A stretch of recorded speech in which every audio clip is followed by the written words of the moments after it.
আমরা যদি কোনো ভুল করে থাকি, সত্যিই যদি এটা উইদাউট এনি কোয়েশ্চেন এটা যদি প্রমাণ হয় সন্দেহাতীতভাবে, আমি দায়িত্ব নিচ্ছি, আমি ক্ষমা চাবো জাতির কাছে ইনশাআল্লাহ। 1971 সালে জামাত ইসলামী হনবুলগুড়ি তাইলি এবং তা যদি সন্দেহাতীতভাবে প্রমাণিত হয় তৈরি জাতির হাসে ক্ষমা চাইবে বলে জানাই দলগুর আমির ডাক্তার শফিকুর রহমান। মঙ্গলবার পূর্ব লন্ডনের একখান রেস্টুরেন্টত যুক্তরাজ্যত বাংলা মিডিয়ার সাংবাদিকর ফোনে হতা হইতে যাইরে এক প্রশ্নের জবাবে এ হতা হই তিনি। মুক্তিযুদ্ধের সময় তখন জামাতের অবস্থানটা কোথায় ছিল, পরবর্তী বর্তমান জামাতের অবস্থানটা কি? জামাত ইসলামী ওয়ান পাকিস্তানের পক্ষে সাপোর্ট দিয়েছিল। এটা কোনো রাজনীতিতে অপরাধ না, তখন কিন্তু পাকিস্তানের অংশ ছিল পূর্ব পাকিস্তান। কিন্তু যদি কোনো অপরাধ ওনারা করে থাকেন, যেমন মানুষ খুন করে থাকেন, কারো বাড়িতে আগুন দিয়ে থাকেন, কারো সম্পদ লুণ্ঠন করেন, কারো ইজ্জতের উপরে হাত দেন, তাহলে অবশ্যই তাদের বিচার হওয়া উচিত। এই সময় গত 15 বছরে তারার উদ্দি আওয়ামী লীগের দমন পীড়নের বিষয় কেন উড়িয়ে এসছে এই অনুষ্ঠানত। আয়নাঘরের খবরগুলো বলেছেন, এটা কিন্তু একটা আয়নাঘর না, আমারও আয়নাঘর দেখার সুযোগ হয়েছে 2 বার কম। আমাকে আয়নাঘরে রাখে নাই, কিন্তু আমি দেখেছি এরকম বহু আয়নাঘর বাংলাদেশে তৈরি হয়ে গিয়েছে। এটা তো এক্সট্রা জুডিশিয়াল প্র্যাকটিস, যেটা আমাদের সংবিধান কভার করে না।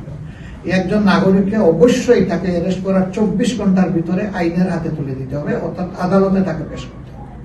এরপরে আদালত যে ডিরেকশন দিবে সেই অনুযায়ী এই অভিযুক্ত ব্যক্তির ব্যাপারে ব্যবস্থা নেওয়া হবে। কিন্তু বাংলাদেশে এটা হলো না।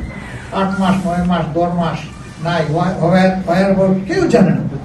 হঠাৎ করে দেখা গেল কয়েকজন জঙ্গি একটা বাসা ঘেরাও করা হলো, ধরা পড়েছে, এবং সবসময় ফায়ারে ওরাই মারা যায়। ওরা জঙ্গি কিন্তু কারে মারতে পারে না, নিজেরাই মরে সবাই। এরপরে দেখেন ক্রস ফায়ার, সবগুলো মরে পিছন দিক থেকে গুলি খাইয়া, কোন অবস্থায় মরে হাতের মধ্যে হ্যান্ডকাপ। এই হ্যান্ডকাপ দিয়ে আবার ক্রস হয় কিভাবে, এটাও তো বুঝে না। ক্রস তো 2 দিক থেকে হবে। এই ধরনের অনেকগুলো হাস্যস্কর অসঙ্গতি আমরা বরঞ্চ এই সময় লক্ষ্য করেছি।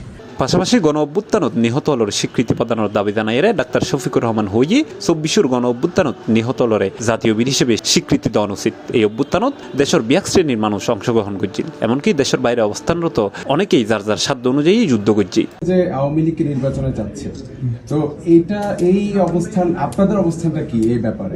কিন্তু একটা রিপোর্ট প্রকাশ পেয়েছে, উনি বিএনপিকে কোট করে বলেছেন যে তারা চায় না আওয়ামী লীগ নিষিদ্ধ হোক।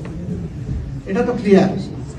আমরাও দাবি করি নাই যে আওয়ামী লীগ নিষিদ্ধ হোক, কিন্তু আওয়ামী লীগ যে নিজেরাই 2 বার নিষিদ্ধ করেছে।